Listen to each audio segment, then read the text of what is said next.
收看《谈古论今话中医》。现在已经是秋天了，秋天早晚气候都比较凉，很多人如果没有注意保暖的话，就容易得到伤风或者是上呼吸道感染。那么台湾有句俗谚，就是说医生也很怕治咳嗽，可见咳嗽这个症状呢是蛮棘手的。今天很高兴邀请到名中医陈朝忠医师来到节目现场，跟我们分享中医如何治疗咳嗽。陈医师你好。你好，全球的观众朋友大家好。讲到这个咳嗽啊，有些人真的是一听就很怕，因为有时候咳一咳很久很痛苦。那么中医怎么看咳嗽呢？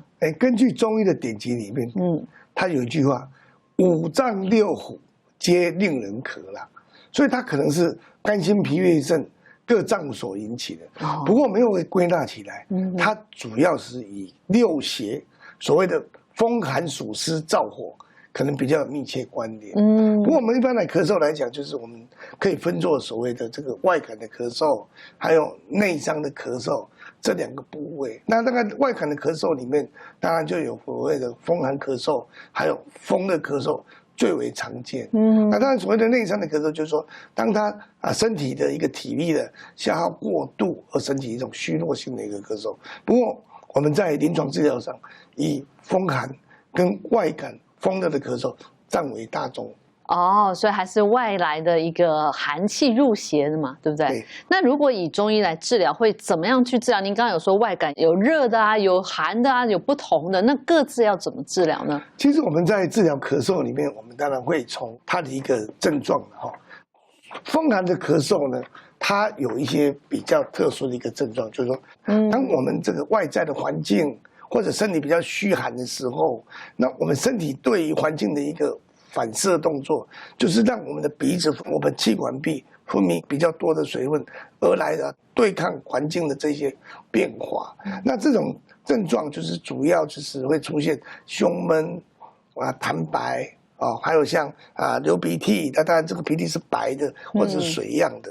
那我们在脉象里面呢，它会出现一个浮脉的一个情形，主要就是气管壁里面或者呼吸道里面的分泌过多的水分，呼吸会有声音的，甚至我们出现呼吸会里面有这种哮鸣声，那这个是它的主要的一个症状。是，那在治疗上会用什么样的方剂来？那当然就是说是一个寒痰、风寒性的感冒而产生一个水分过多，那我们用的药会让我们的呼吸道能够让它变得比较干燥，所以像中药里面有很多的药是非常有效，让我们的一个呼吸道黏膜组织呢减少它的一个分泌。尤其像麻黄这个药，它在2500年前呢，像伤寒论时代、这个张仲时代就应用的非常广泛。就是它这个药就是让我们的呼吸道减少，那主要的宣肺、化汗、散寒，而且会消水肿。那这个就是我们的一个麻黄这个药，那这个麻黄的药是在这个地方那另外是还有所谓的这个紫苏紫苏我们在药食两味药里面，像我们吃的很多像日本料理这边就会放那个紫苏叶，对或者是说我们在茶饮里面呢，我们希望它的发散而且带点温暖的，那就会用紫苏。那紫苏呢，另外它会有紫苏的籽，那紫苏籽呢，它能够定喘散寒。那这个紫苏籽呢，在我们很多的药方里面，像三子定喘汤里面就会用紫苏籽。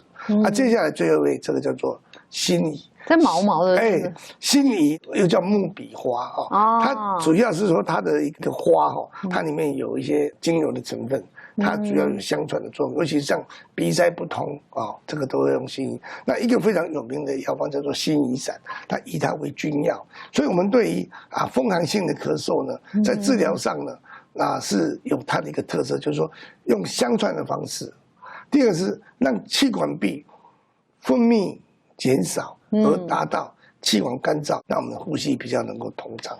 所以一般辛香料其实都是比较热一点，比较温一点。那当然就是这几味药，并不是说像我们一般的这种所谓的辛香料的一个食材，像麻黄、辛夷、苏子的话是用在一般的药物里面，但紫苏就用在很多的食材里面。在中药里面的一个用途里面呢，除了这个症状的一个治疗之外，体质的改善，那在药材的使用也有所谓的药食两用的药也有那像症状治疗的药，《神农本草经》里面有360多味的药，那有一个叫做上品药中品药、下品药。上品药是针对体质的改变，希望能够延年益寿，可以长期服用。那中品药呢？它可以症状治疗，而且可以对于体质的改变。那下品药呢，只能够针对症状治疗。那如果用药达到效果之后，这个药就要停止。是利用中品药或者上品药来做治疗。这个就是中药的一个用药的一个原则。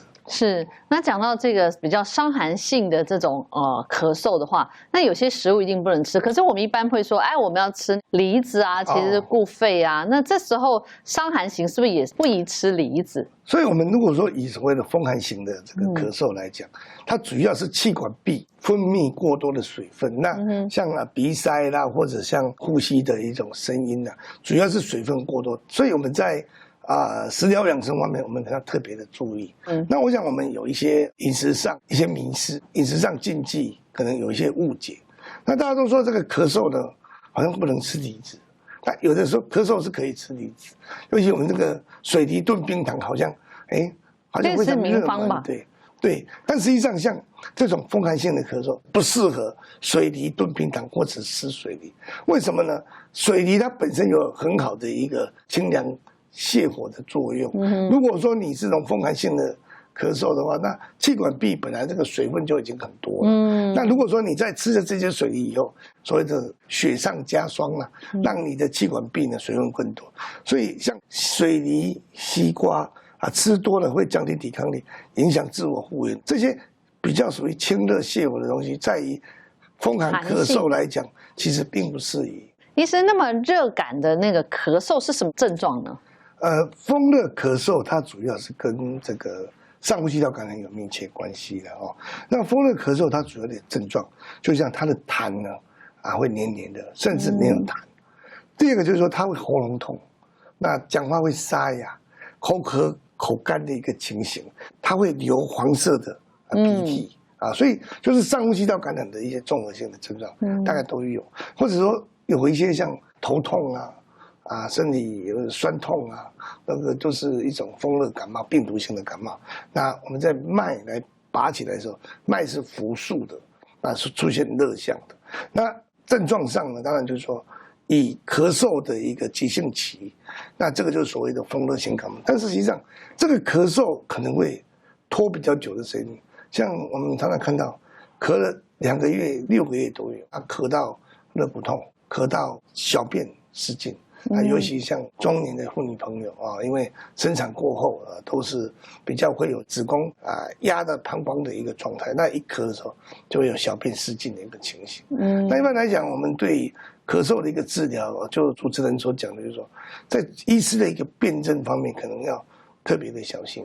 如果是属于热咳或者是一种寒咳，你一定要小心的辨别。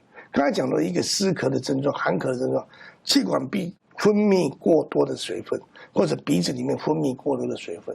那其实热咳、风热性的咳嗽，相对的就是气管壁产生一种发炎，或者干燥，或者细菌感染的一个特征。所以它出现的症状可能就是不太一样。但是其实过敏性的咳嗽风寒性的咳嗽比较属于像类似这种过敏，尤其是小朋友在早晚温差大的时候比较会出现。那热咳的话，它通常发生在感冒之后所以这种症状的一个判断。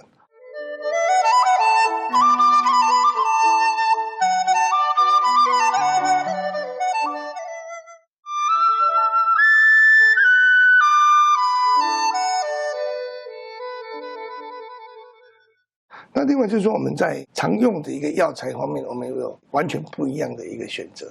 所以常用的药材里面，像菊花，我们都知道菊花呢，清热的，它有清热的一个作用它有退火的作用，有抗病毒、抗细菌的作用。所以这个菊花来讲，不只是明目，而且它对上呼吸道的一个细菌的感染、杀菌有很好的作用。那这时候要用白菊还是黄菊？那其实白菊、黄菊都可以，不过在中药里面的一个药用的是用黄色的一个菊花那第二个就是我们的黄芩，黄芩是一个清肺的很重要的一个药材。那它主要能够杀菌、润肺，而且有宣肺的作用。它主要是对干咳或者是热性或者有龙潭的一个咳嗽效果特别的有效，因为它主要能够杀菌、抗病毒的一个作用。那这个药叫做杏仁，它止咳止痒。但其实我们在用杏仁的时候，你一定要用这种所谓的苦杏仁，不能用这个甜杏仁。就是我们一般喝的，我们到一些夜市买到都是甜杏仁，因为让你吃起来有口感的，非常香甜。但实际上苦杏仁呢，它才有所谓的镇静的作用。因为它是喉咙痒而造成的一种咳嗽，所以我们用苦杏仁呢去镇咳的一个作用。那接下来就是鱼腥草。那鱼腥草这个有特殊的一个香味，它新鲜的臭味吧。当它是新鲜的时候，就是有个鱼腥味。是。但是它晒干以后，就变成一个芳香的一个香味。是哦。所以鱼腥草其实是一个很有趣的一个。对，而且台湾地区很多，从北到南都可以买到鱼腥草，而且路边也就有了。不过路边的这个鱼腥草不要采。为什么？因为我们在路边的时候，因为空气中呢可能因为燃烧的汽油，那汽油里面会含有那个铅，那铅会附着在鱼腥草上面。是哦。对，我看很多都会在路边采草药。接下来就是说，为了这个环境的一个维护会把一些野生植物呢用那个除草剂。把它喷了以后，那可能会残留农药，所以要买这种药草，最好是专业的那个草药店或者中药房去买，会比较安全，才不会这个买到安全有疑虑的药材。是。好，那接下来介绍这个是桑叶，桑叶就是蚕宝宝吃的东西。对，这个桑叶它本身让我们的气管壁能够有消肿消炎的作用，那它有清热泻火。一个润肺的一个作用，那其实使用上呢非常容易取得。那接下来呢就是我们的甘草，甘草我们它主要的作用叫做泻火和中。那泻火就是让我们的这个上呼吸道的一个火能够泻掉，再来呢能够调和诸药的一个作用，所以这个甘草在里面呢它有双重的一个作用。第三个叫做桔梗。它是一个润肺的，尤其是对肝的咳嗽或者是声音沙哑，都是一个养肺的药。在西药里面，有一些咳嗽糖浆止咳润喉的，常用的就是桔梗还有一个远志。远志不是安定神经的吗？那远志它本身也有镇咳的作用。是。那讲到这个冷咳、热咳，您的案例当中有没有就是真的咳很久很难治，但是我们怎么样调理把它给症状缓解呢？其实咳嗽最重要就是说我们要去了解它的一个咳嗽的属性。一个对于咳嗽治疗有经验的医师，首先要分辨就是说它是湿咳、寒咳、气管水分过多的咳，还是干燥的咳，就是说处于上呼吸道感染，或者是因为讲话过多，甚至有的是抽烟这个是抽烟是不良的生活习惯所以这个就属于干咳。但是当我们用药的时候如果说医生对于这个冷热咳的分辨不是那么清楚的时候，再来呢用药不是那么专心，就会造成我们气管壁。如果说你是热咳，那你用湿咳的药，热咳就要用滋润的药，结果你用湿润的药，那当然就会造成病情的恶化，或者甚至说，因为有的药是干咳的药，有些湿咳的药举个例子，你把菊花菊花是让气管壁能够滋润，这个时候你如果放了这个麻黄或者紫苏，那刚好两个药的作用刚好冲突。那基本上我就常说，进一步退一步等于原地踏步，所以在治疗上就没有很好的效果。所以第一步要了解到是湿咳热咳，第一个用药的选择，每个药都有它的方向性。如果是能够辩证清楚，再来用药的选择清楚而不冲突的话，就可以达到很好的作用。是。那么在进入秋天的时候呢，通常天气比较多变，所以人的那个抵抗力，如果你没有调整好的话，可能就会有这伤寒风感或者是不小心就太热咳。那么医生是不是要教我们保健操呢？是，我们有一些这个润肺养肺的保健操，提供大家做参考。这个保健肺部的健身操其实非常简单。那首先呢，就是你的这个双脚大概约略与肩同宽，那你双手呢抬起来平举，在蹲下去的时候呢，你的膝盖呢不要大于60度。那在蹲下去的时候呢，你做一个呼吸的动作；在上来的时候做一个吐气的动作。那我们在带领了大家来做一次。那通常我们这样的一个练习呢不要超过30次，那一天可以做1次或2次的一个练习。那我们双手呢平举右双脚以前的话，那微微的蹲下，那这个时候我们要吸气，那起来的时候达到吐气。那这个动作呢要非常的一个温和啊。好，大家跟我做啊，2。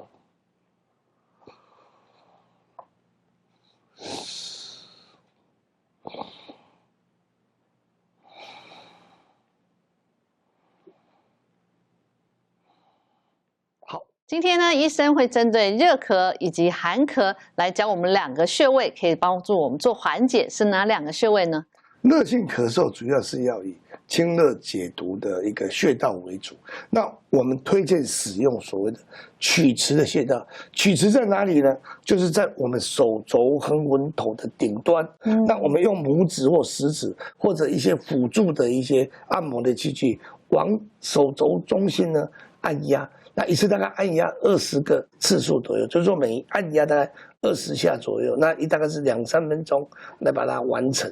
这个是我们曲池的一个穴道，针对于这种热咳。另外寒咳的部分呢，我们是推荐迎香穴。那迎香穴在哪里呢？在我们的一个鼻唇沟跟我们鼻子水平的交叉点。那这个穴位呢，往上往内来按压，会达到酸麻胀重的感觉，就表示有得气。那这个针对于过敏性鼻炎或者是气管里面分泌过多的水分而引起的咳嗽可以很好的效果。主要是能够让我们的气管壁分泌更少，鼻子阻塞能够快速的缓解。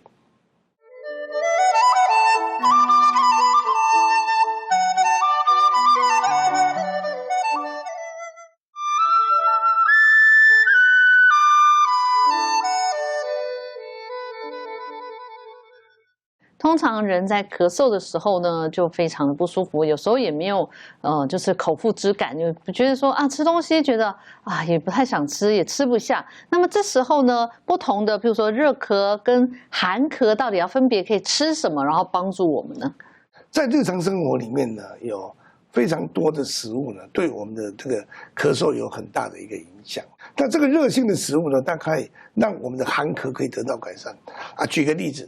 像这里有一个叫做姜，这个姜我们大概要用老姜，药的一个处方里面都叫生姜，我们在市场上买到就是老姜。那当然有一种叫做紫姜，主要是姜黄素的浓度啦。那如果老姜的话，它本身它对于湿咳就是寒咳比较有，因为它这种温热的一个特性，会让我们的气管壁变得干燥。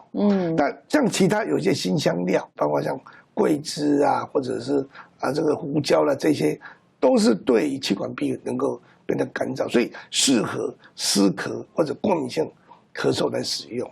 但是其他像水梨呢，其实刚好跟生姜、老姜是刚好不一样。那水梨它本身有清热泻火、滋润的作用，但是如果这个水梨呢，你加了冰糖以后呢，反而让它的效果变得缓和。你说炖了之后？对，因为很多的这个药膳里面，这个水梨炖冰糖，那冰糖它有缓和它的药性，而且在热咳的时候，反而是不适合吃甜的东西。所以你直接把水梨把它切片，或者直接榨成水梨汁来喝，反而对热咳它的效果是比较好。那如果我们在炖的时候加了川贝或浙贝，会不会又好一点？那贝母它本身也是一个滋润的作用。那当然贝母里面有分做浙贝、川贝。那其实都是一个相同的作用，不过水梨来讲，它是直接有效对清热泻火。是。那萝卜它其实也是一个泻火，所以有人说这个咳嗽不能吃萝卜，其实是寒痰气喘咳嗽才不能吃萝卜。如果说是你是干咳的，吃萝卜反而是能够滋热和泻火。那莲藕本身呢一个是一个水生的一个植物糖，所以它也是一个清热泻火润肺的一个食材啦。那冬瓜的话，大家都知道吃冬瓜是降火，尤其在夏天呢吃冬瓜会退火。所以热性的咳嗽、干的咳嗽是适合水梨或者萝卜或者冬瓜或者莲藕。但是当你在湿咳的时候，吃的反而会产生这种痰分过多，那反而吃的不舒服。另外我特别来提醒，就是这个菊花。菊花它本身有一个清热解毒、抗病毒的一个作用，它本身也有明目的作用，所以热咳的时候我们来吃菊花，那菊花可以泡茶或者加一点像绿茶等等的都可以来使用，那也是主要是治疗在热咳、干咳。那另外一个这个叫做百合啊，其实百合的作用其实它是双向的调节。它如果说你是热咳的话，可以吃百合；湿咳的可以吃百合。所以我们在日常生活里面这些食物的属性呢，来做一个调配的话，对于热咳、湿咳的一个食疗才能够真正的有帮助到。那医师您刚刚说热咳人不能吃甜的，就是不能像那个比较甜腻的东西会增加咳痰的一个作用。那蜂蜜呢？蜂蜜是给湿咳的人吃吗？蜂蜜基本上它是一个滋润的作用，对于干咳是要稀释才可以使用。理解。那有些人会问说，我在热咳的时候，我可以喝鸡汤吗？因为鸡汤比较补，会不会就一喝反而咳更严重？对，鸡汤它是一个补益的食物，它基本上没有所谓冷热之分。不过是温补的食物，对热咳的一个状态的话，应该是比较不建议。对于湿咳抵抗力减退的时候，身体虚弱的时候，产生一种过敏性的咳嗽，鸡汤应该是比较适用。那也有人问，我透过腹式的呼吸的方式呢，可以强健我的肺，让我的那个身体比较强壮呢？呼吸的一个锻炼的方法，那当然会增加我们身体的抵抗力的，增加我们的换气。那当然就是说，我们会根据我们肺部功能的一个退化来做一个锻炼。那腹式呼吸呢，就是说你有把你的一只手放在胸部，一只手放在肚子。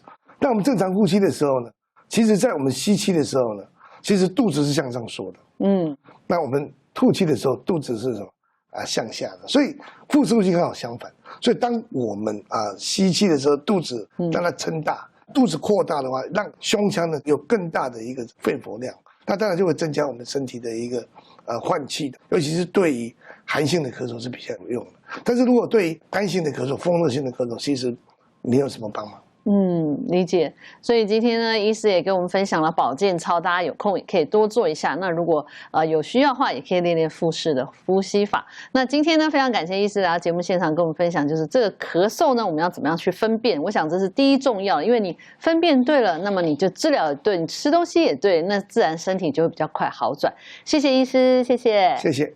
我们谢谢全球观众朋友收看，下次再见。